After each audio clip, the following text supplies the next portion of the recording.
Yo! What is up, it's your boy JadeJonny back here in Perim's Underworld. How you doing today, you beautiful people? Let's go ahead and jump into this video. I'm doing something new. We're going to try this and we're going to see if it works. Today, we're going to be talking about the 7 strongest Underworld creatures. Instead of being 10, 5, or 3, or whatever, 7 is the magic number in Chaotic, so that's what we're going with, the 7. So, let's go ahead and jump on into this. So to start off, why can't I just move screens? Okay, well, I guess I can't just move screens. Okay, cool. So to start off, we have Rothar, Forceful Negotiator. To start off, he has 3 elements, Earth, Fire, Wind, and all 3 of those have very good cards of synergies inside Underworld, especially Fire and Wind. Those are 2 of the biggest Underworld attacks. Not only that, but he also has 7 energy and 100 power. This is way above average. I consider 60 above average in most stats because, I mean, if something's bad in a stat, it's gonna be like 40, right? It's gonna be really low. But if it's 60, it's slightly above average. If it's 70, it's above average. If it's 100, oh my god, it's just super strong. So, Rothar is super powerful because of his stats. A 70 energy is a lot of energy, and 100 power is a lot. You're going to be beating almost every single check. Actually, I think you beat every single check for power. You're going to be winning most challenges, and I mean, that's just really good. On top of that, you can also ignore the Agile Wings of Attraction. If you are forced to move into a space by 2 different abilities, you get to choose the ability that you get to move with. So, let's say like your Chaor is next to something with a Wings of Attraction, and your Rothar is on the other side of the board. Rothar can decide what it wants to attack into instead of having Chaor attack. Next up, it's also a Minotaur, and Minotaurs are really cool, so yeah. Yep. Then we have Chaor the Fierce! He is fierce! He has Fire 10, 65 energy, 80 courage, 105 power. Honestly, he is insanely good. That you're going to be doing massive amounts of damage over a short time of span. 3 attacks, that's 30 extra damage. 3 fire attacks, 30 extra damage right out the get-go. You're not going to get much better than that. Unfortunately, there is still 5 cards I think are better than Chaor. So, Chaor is going to be number 6. I mean, that's just gotta be how it is. I'm surprised he's so low on the list, but going through all the Underworld creatures, there's maybe only like 10 playable Underworld creatures, but Chaor, surprisingly, not even top 5. Next up, we have Takinom the ShadowKnight. She has Strike 10, 2 elements, Swift 2, has 1 muge counter, can refresh her strike by paying a muge counter, and also has 3 stats, 65 energy, 90 power, 70, 20 that are above average. That is insanely good. You know, you're looking at being able to bounce around the board. You can throw by motorcycle. You could throw a skeletal steed on her. You can hit the back line with just skeletal steed.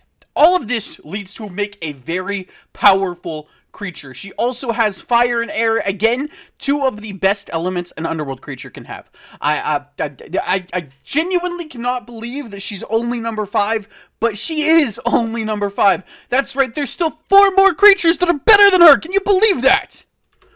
Next up, call to action. Yeah, we're gonna pause the list real quick.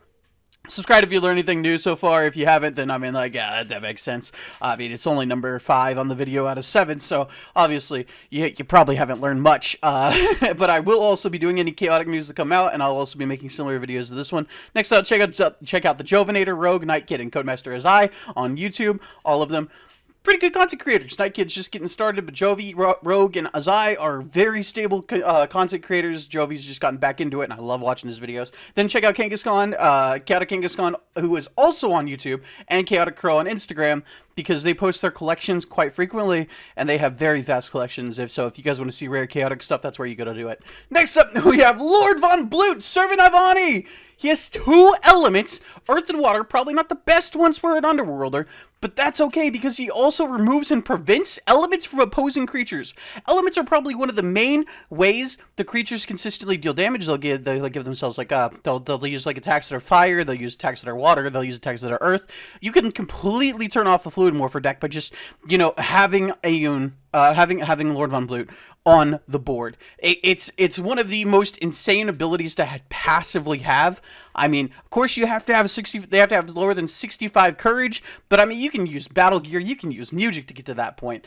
He also has 2 music counters and 3 above average stats, being 60 energy, 70 courage, and 75 courage and 75 power. he's just strong. He's just strong. Like, there's not much better than this. There really isn't. But there is still better. Next up, we have Ulmar Perithon Racer.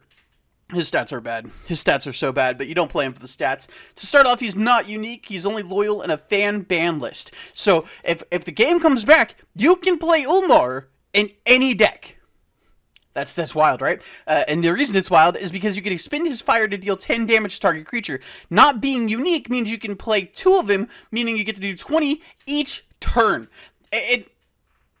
Your damage may reset, so you can't just keep stacking it on the back row or support unit, right? Your damage still resets, but being able to deal that much damage over a very short span of time to the opposing engaged creatures, they're going to have a hard time winning a lot of combats, so just 20 free damage at the start of it. Especially if you're playing any of the creatures that are previously shown, there's not much ways that you can recover energy whenever you're taking 40 from Chaor, 20 from Ulmar, I mean, and this isn't even the best part. There's still 2 more creatures that I believe are stronger than Ulmar Perithon Racer.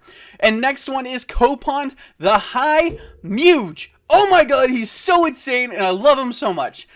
He's pretty weak in the stat department, but that's okay. He has 2 muge counters, and the potential to deal up to 40 with his extra effect. If you cast 2 improvisational melodies and 2 other burn music, you get to deal 40 additional damage, not counting if you're able to give him, muge counters back, or if you're able to,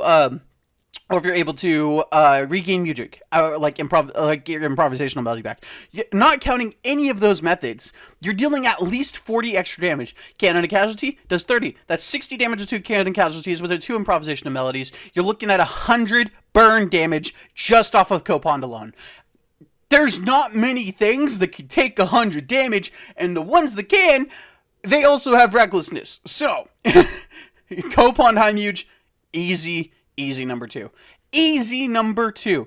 But let's go ahead and talk about the strongest underworld creature there is known to mankind, Ragetrod. He has 2 muge counters, outperform power 5, relocation control, 2 elements, and 75 power. This is too much for one creature. How does he have all of this? He is so powerful! I love Ragetrod, and everybody else loves Ragetrod. Ragetrod is the strongest creature known to mankind. However, some people don't agree with me, so let's go ahead and talk about the ones that they think are the strongest. The actual number 1 is Zamool, Lord von Bloot's Enforcer. He has 1 muge counter.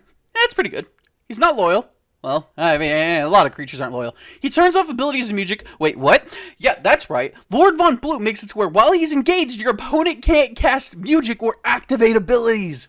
How powerful can something be? It's like the best form of Floodgate. There's honestly not many cards in the game that are as good and powerful as that. As a matter of fact, most players in a unlimited format say that Zamool is the only deck you can realistically play. It's insane to think that such a powerful effect is on probably one of the weakest tribes in the game, if not the weakest tribe in the game. Next up, he also has Earth, a very good element for creatures to have is Earth, especially in the Underworld, and 75 carriage, 60 power, and 80 speed. That's 3 above average stats. Honestly, really powerful, but it really is that turning off abilities and music that makes Lord von Bloot's Enforcer so powerful. To think that his Enforcer is a strictly better card than he himself, man, I don't even know what to say. But you know what you guys can say? Anything you want to down in the comment section down below. Tell me that if you guys learned anything new, if you guys didn't know some of these creatures were as good as they are, or if you guys think that Ragetrod should have actually been number 1 and everybody else is wrong and Zamool isn't as good as Ragetrod because Ragetrod's the strongest creature ever known to mankind. Go ahead and tell me that and more down in the comment section down below. I have been JadeJonny. This has been Perim's Underworld, and I will see you guys in Chaotic.